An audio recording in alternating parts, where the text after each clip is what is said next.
my important brothers and sisters. Kay Papa, salamat po at pagkailangan ng mga apo. Tingkang kabata, nunawin mga babae sa dating kulit kita. Sayang rin kita kinagakaot, pero padayon kita sa ibaan. Kami ngayong dahil mataladay para magsimba kita, padayon kita ang simbahan.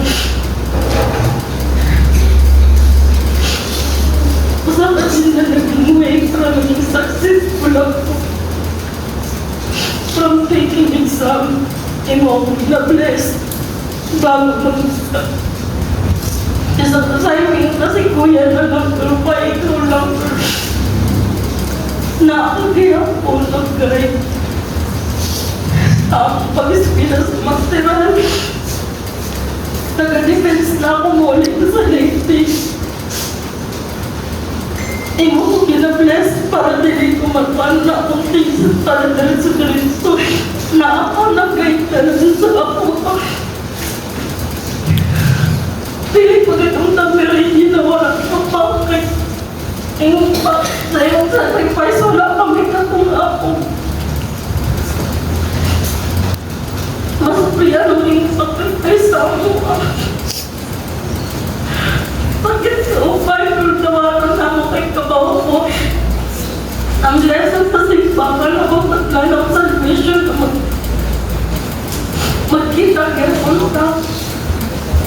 Ang ako lang, anuan mo na lang si mama na ibugay si mama na makaya niya. Kasi sa tanan-tanan si mama kung si mama nila ang nasakitan.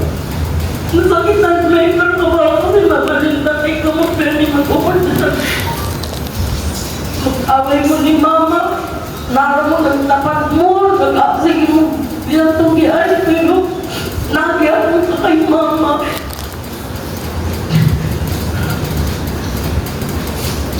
Kahit mo na lang kami na ako, mga anak, na magkalimiti kami. Kung saan mo pagbiyak sa amo, nagkaurusa kami until sa wala ka na magkaurusa, gihapon kami ng mga apo. Sakit ka pa, baga na ako talaga desisyon, pero dapat mo kung dahil ka ba sa taklupan, pagtawag si Pa, kuya, dahil kumanuatos. Pero bisang game na bisang nanay 1%, ang kamang kulpipa na madala ka, mabuhay na ka. Ayun pa rin, kuya. Pero bisang 1% naging kamang kulpi na mga apo, mga anak, namadala ka, na maayong mga tanong, maayong doktor. Pero wala na ito, ang Ginoo na yung magbuot sa panahon paligka mo. Mga to, higay na lang may padayan sa iyong paglakaw pa. Until we meet again. In the name of Jesus Christ, Amen.